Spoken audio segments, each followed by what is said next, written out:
in this round too. He was the player that got the kill onto Art in close quarters, and it's really hard for those AWPers to sometimes push with the team, right? To take those fights when you know it's a close range angle. He had to go through the smoke and get a close range kill against the MP9 of Art. And I think Poison is really good at doing that. Sometimes he does commit to those pushes with his team. A lot of AWPers would rather hang back, would rather use the range to their advantage, but Poison pushes in with his teammates, gets the all-important kill onto the site to keep Complexity on top. Are we seeing a full spy here, Dinko, or are we just seeing some madness from Art? Looks like just a Mag 7. You know, I've been out there commentating over some of the Asian RMR events. I've seen some ridiculous things over the last few days with that Mag 7. So let's see if Art can show it up here in Tier 1 Counter-Strike. It'll be ridiculous if you pull anything off with it. He's in the apartments, close angle forward in JKS. Oh, well, sprays onto Yuri as well. The flanking player of Casterado, I think he's just missed his opportunity. He's picked up the Mag 7 though, might just get a better chance here on the JKS. He's holding, he's ready for that.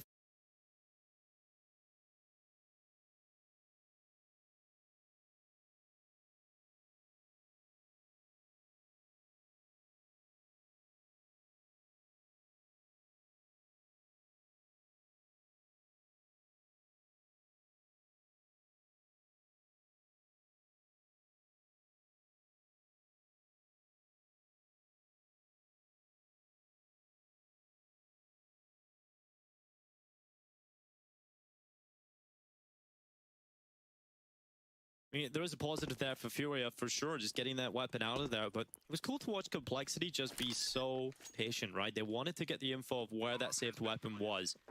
And once they get the info, that's only when they go into the A side. They don't want to risk anything. They don't want to throw an AK. But still, they wanted to make sure they didn't lose any more than that one.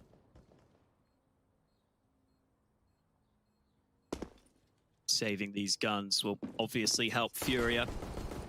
In particular, Art, who spent almost all his money ahead of this one. So those shots from JKS, close quarters with the AK. Got to make sure you land headshots because even the USP could just quickly double dink you.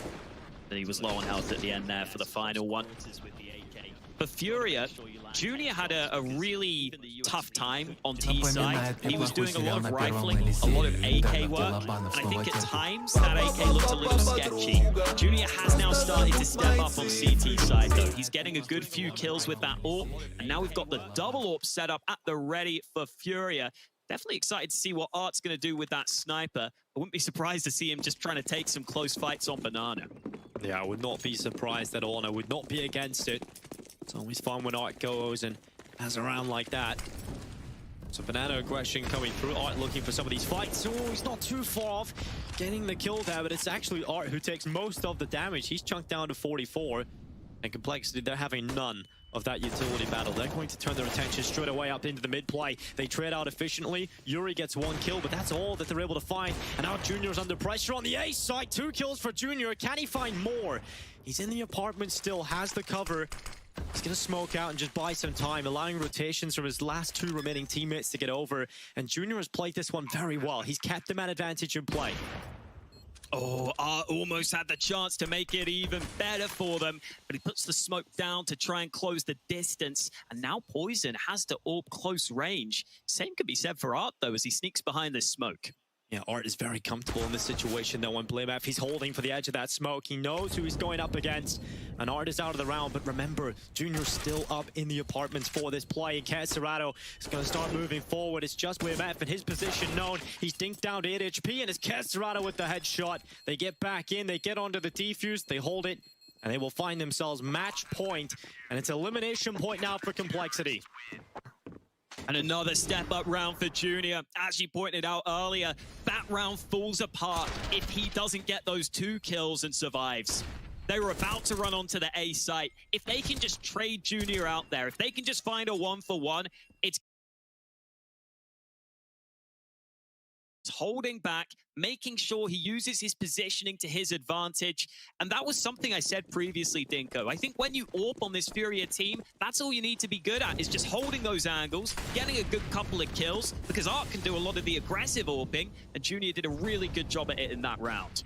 Well, Poison looks to have a lethal bite at the start of this round. He's looking to try and open things up. He's done it on the AK before, but now he has to try and deal with Junior.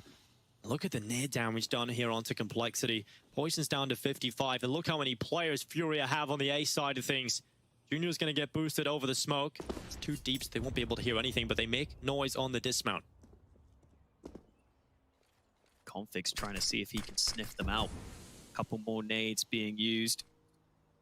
Smoke goes down onto long, but Complexity is starting to assemble an attack on this short side of the A site. And Junior has transitioned into the site with the AWP, and here comes the execute. Furia ready for this, but Config and Rush, they don't care. They're finding kills, and Casterado gets cleared out as well. Complexity onto the A site. Even though Furia had strength in numbers, they're not strong enough to deal with a Juggernaut.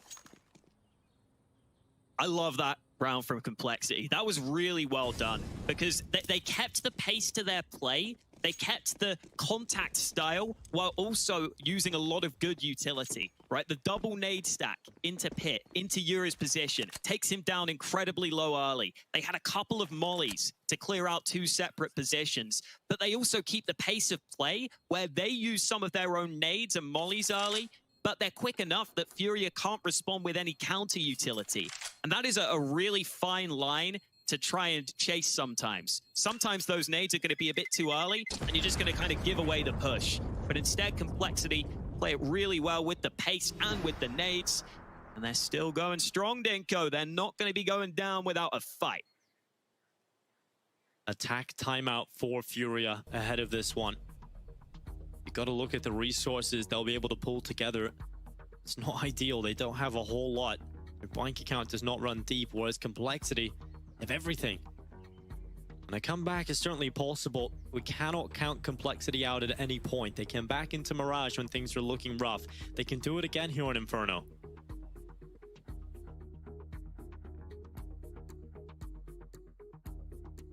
Definitely doable. You can see they're aware of it. Complexity have just been full focus in this game, and they've had to be. Yeah. No time for playing around. Yeah, there's absolutely no time where you can sit back, you can relax. The stress is on, elimination on the line, and they're just one round away from going out of DreamHack Masters. They're going up against what is a very scrappy buy of Furia. They've got the AWP in the hands of Art. They've leveled up the money around 2k average. So it will be the future purchase for Furia. Complexity still have to deal with this one. They don't want to be losing too many members either. On their comeback trail, they will want to have as much money as possible. Config clearing out Brackus. There's a long smoke out for them. Now they look to methodically clear out Banana, but Art is going to throw a smoke onto the molly and go for the aggressive pick, and he has found it. Opening kill for Furia. Does he go again? Art is going to go through the smoke, but this time misses his shot. And that initial aggression could have thrown the round into disarray. Could have made Complexity think twice about hitting B when they realized they were running into an AWP. But now it looks like they've made up their minds. And the setup for Furia was stacked on the A site and fully focused on trying to deny a short play. So there's no way that Furia can do anything about this. See them all just stacked on that A bomb site. They haven't even spotted Config, who's been waiting on long. They won't be able to save that AWP either. Would expect Complexity to throw that one out of the map. Careful, Config. They're pushing up short. We could turn around when they're not looking his way. He finds one, isolates the fight into the 1v1s, and that is clean from Config. He's just taken everything out of their hands. So whatever Kevlar they would have had left going into the next round, whatever utility they had is just been snatched away by Config. Not very nice of him. But that is what is needed for Complexity as they now reach double figures. Config decides to just go group up with his team on Banana. They're having a party right now on Banana. No time for celebration yet, though. Still 5 more rounds to win to keep themselves in this tournament, and then they'd have to play overtime. Double AWP setup out for Furia. They've been using that a lot throughout this game. Art did get a good kill on Banana. If that was a gun round, I think he would have just fallen back after that first frag and been happy with the man advantage. It is going to be a somewhat similar setup for Furia. Art's orb yet again going towards Banana, while Junior has a look down mid. Oh, blinded and forced away. Junior will have to drop back and change up his position. This time Complexity are hanging around Banana, and that nade might just go on to...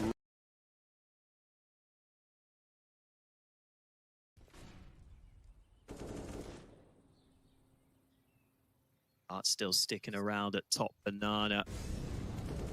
Couple of nades used by Complexity into the A site, and that is something that Furia have taken note of. They've rotated 4 over to A. It's Art solo B.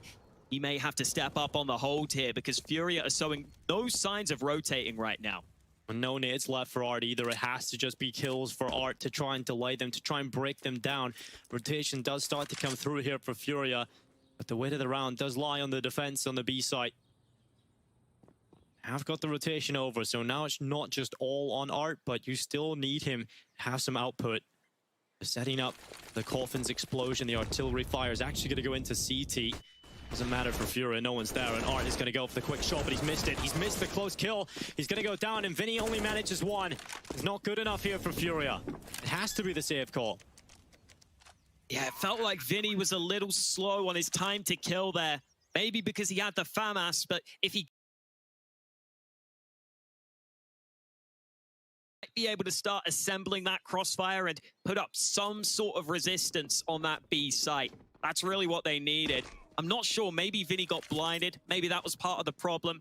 Either way, another explosive round for Complexity. And that's really what they're making the most of right now, Dinko. I feel like it's just these fast pushes where Furia don't have much time to react. This was the kill from Blame F. Seemed like he digged his teammate in the midst of the madness. But what time is it, Dinko? Well, maybe it's Complexity comeback time. Complexity comeback o'clock. Sounds nice. Yeah, that's a good one. I mean, both work, Halka. But we are in that situation right now as Complexity are taking their first steps back into the potential comeback. It still is going to be difficult. Furia haven't really had the resources over the last couple of rounds, which definitely will help Complexity win a few of these rounds out. In this one, they've got much more utility. They've got the double up setup. They've got one FAMAS in the hands of Vinny, but the rest on M4s. This still is going to be a challenge for Complexity. Each and every step will be until the end of this map. Poison wants to get ahead of that smoke. Another molly comes in and Poison thinks better of it. Oh, he doesn't though. He goes back and Vinny goes down early. Great work from Poison. That is beautiful. He's got a bite. And now Junior looking to hold on for the mid pick, but it's Art down Banana that's drawn back the kill. Poison getting a taste of his own medicine. Art knows how to play aggression, and you steal his game plan, he'll take it right back off you. Yeah, and Art's still sticking around while he's put that smoke down. He's going for a couple of hot shots through the smoke, but Blame F's just got him. That's the B player lost. Furia are going to stick with this A stack though. Yeah, still running into the A side Complexity, and they're getting shut down. It's not worked out here for Complexity, and it's all on Blame F. It looks done. Complexity are eliminated from DreamHack Masters, and Furia booked themselves in a spot to play against Vitality. They have a matchup into Vertigo. It's do or die time for VP and G2 as they look to bite.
push the claws that hold you back.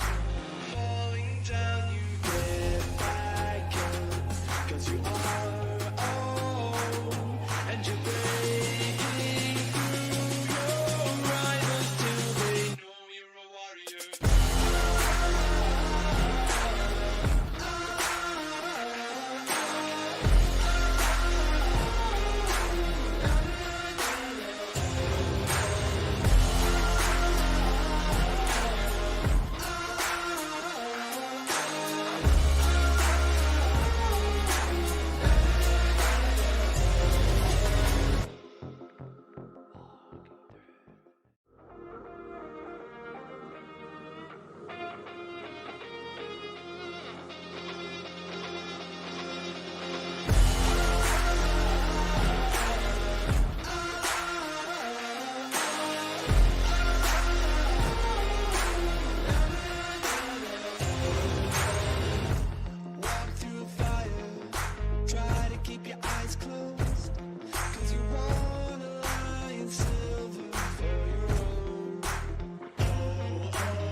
And get themselves a spot in the playoffs. The loser will be out of DreamHack Masters, Hawker, and neither of those teams want that.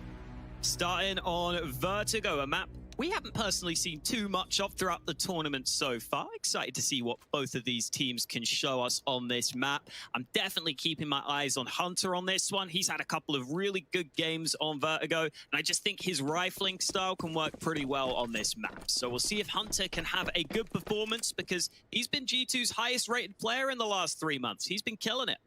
Yeah, the 1x bet odds at the top of your screen favoring VP coming into this one, just like you, Hawker.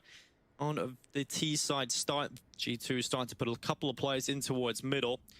It'll be Hunter, Jackson, Nico leading it that way. Nexa and Amanek holding down the lines for that B and ramp aggression. The mid play definitely looking to come through here for G2. And Buster is up here on top of construction. They haven't been able to pick up any info. They didn't spot Buster up there. So they're going to drop on back, leaving Nico in towards mid. They've got plenty of time to play with still here, and I'm excited to see what G2 have up their sleeve in this one. I think VP have a boost going on. Indeed, they do.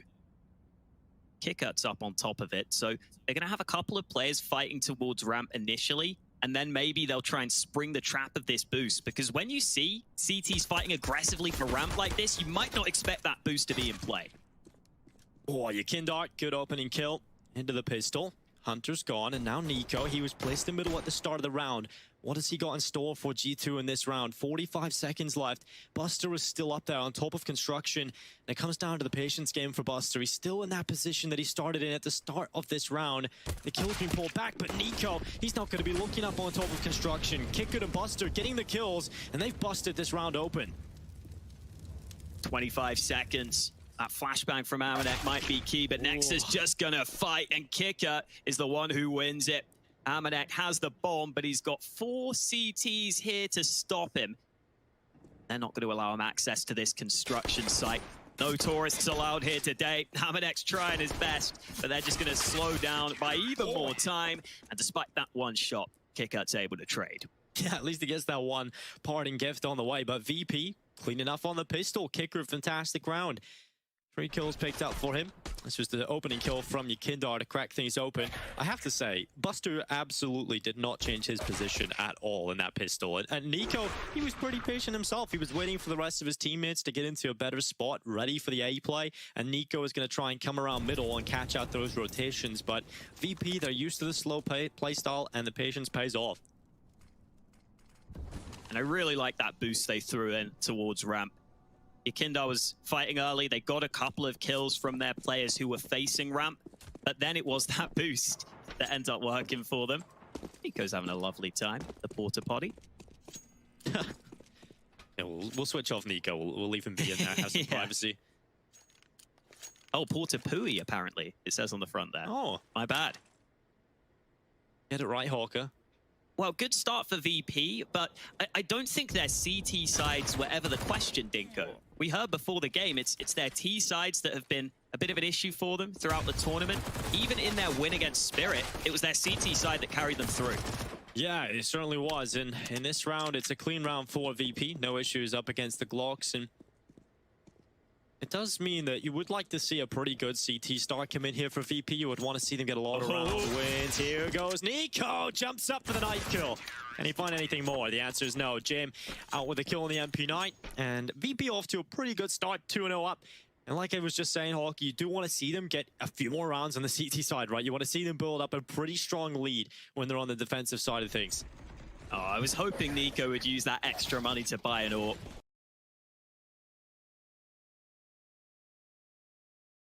Well, just with style. Like Assassin's Creed right there. Little smile on the face of Nexa early. They'll get ready to run their first gun round ahead of round number 3.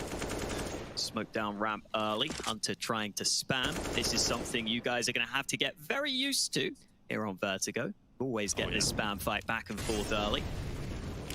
And then once you're actually on the site, we get another spam fight when the site smokes are down as well, Alex. I mean, it's a lot of spam. Good nade onto Nexa too. That is an issue you have on the T side. There aren't that many positions you can play down here, so those nades can land through the smoke and do a good bit of early damage. Sometimes the CTs do want to keep those nades for the later round though, maybe to deny a bomb plant.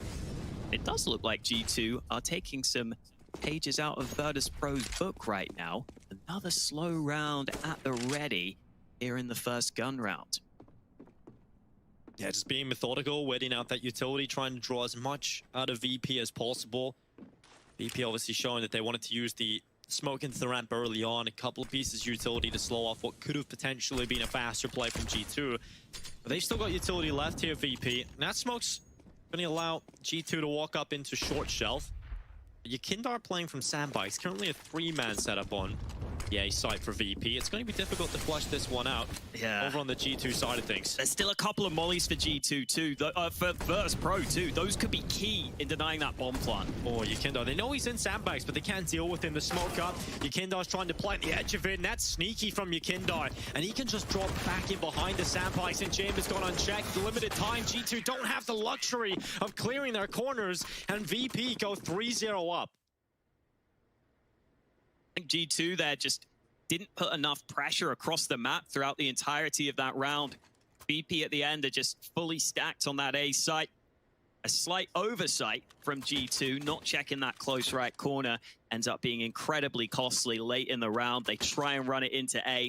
I think for G2, it might be worth going for a bit more map control earlier. I think if you get A ramp a little bit earlier in the round, maybe you force out some of that CT utility. Maybe you force out a bit more of a response from VP. But they didn't really force VP to shift their setup at any point in that round. And that meant it was much more of a standard round for VP, where they kind of had the setup they had planned for the whole round as the push came in. Boosting over the top to try and peer into the construction area. Generally, you'll see players try and just get close, tight in that box. Obviously, when you're trying to boost up normally, if you boost too wide, it allows the construction player a millisecond longer to be able to see you going up onto the boost. So just a nice variation there from G2. They're going to get nades down to 36 and 63 HP on Nico and Jax. They're going to crack things open with a Deagle headshot. Sanji is not going to like that one. He'll feel that tomorrow. And Buster trying to hold on to the B offensive. It's looking good for G2. They're putting pressure onto the defense. Amanek and Nexa hitting shots. And now they're going for the bomb plant. This is what G2 can do so well. That loose play style, that individual ability to just crack open rounds. It's paid off for them here. Nico mollied out of position though. That's an opener for Yakindar. There's a bit more utility remaining for VP that could bait them into going for this retake. Yeah, it's all about just using that to force a couple of fights, try and draw the advantages back in favor of VP. And they are burning down Nexa, but he stays alive. The Inferno not enough to engulf him. Itchy, not enough for the kill, but Yukindar's AK certainly will be. And now it's all on Amanek. 1 versus 2. Gets the first on the defuses. Jim just sticking it in the smoke. And Amanek, he has to start his spam. And the defuse comes through. Jim steals it through the smoke. And G2, they come close, but no round win. Amanek thought he killed the defuser as the first man. At least that's what it looked like. He goes ahead and hides. As soon as he kills that first man on the bomb, he thinks he's safe. Unfortunately for him, that was not the case. This was that shot from Jax early, and that's what opens up the round. That's what puts the pressure on those B players. They're starting to get wrapped from both sides, and I'm not sure if Amanek thought he killed the defuser, or maybe just because he was shooting, he didn't hear James get on the bomb. Either way, G2 won't really be too happy with that. They'll be a bit annoyed, but they're just going to have to live with it. Yeah, I mean, coming into it, you weren't really looking for the round win there, right? You're just coming in, you're hoping you can pick it up, but when it gets down to the realistic situation, it is a little bit of a gut punch when you don't win it, when you're down to that 1v1. But nonetheless, it's all about this one. As G2 on the buy, they've got the AKs out, the M4 saved over from Amanek, so you can save a little bit of extra cash coming into this one. I'm interested to see what G2 do at the start of the round, whether or not they go for some more map control early. Kicker's got that secondary orb out to the B stairs. Lots of those B players like to get that orb into their hands. A bit of aim damage done early onto these G2 players. In fact, Hunter's down to 30 health. Good utility damage there from VP.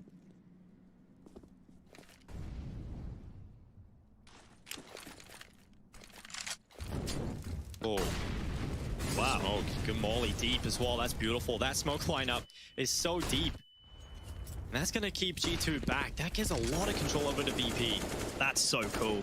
I love that they've got that smoke in deep alongside the mollies. That's a really nice way to take away ramp, and they don't even fully commit to it, right? Yukindar doesn't need to push all the way in because he knows he's forced G2 away from the position just with the nades. And now G2 don't feel like they can go back into A ramp as comfortably. They're not even going for that control right now. They're looking elsewhere. Yeah, they're going straight back into middle, and Nico and Jax will be the 2 players leading this charge. Sanji will throw some utility, receive some in return, and now Virtus Pro, they make the required adjustments based on the information they've got, and now G2 will go back into the ramp. Jim is sitting up here ready at the top with the AWP scope down, and G2 start to come this way. 30 seconds left. Jim hits the shot, starts to drop back, and Nico now making his play out middle. It's been spotted by Sanji. And now go G2 into the A site. The smokes will deploy, but there's 2 players waiting for them. There's 2 players here, but the smokes have kept them back. Only 1 player though. Yukindar's got in front of him, and Jax clears it. Molly onto the default spot. Smoke there as well, and they want Amanek to move over to the left side. He is going to find a spot to plant that bomb safely, but low health on all the G2 players here. Look at Kicker right now on this flank. He's coming in behind. Already, they are aware of this possibility, but will they be checking this corner? Kicker, well played. Amanek taken out. And now 2 low HP G2 players down between VP and their 5th round win. And Kicker is their nightmare.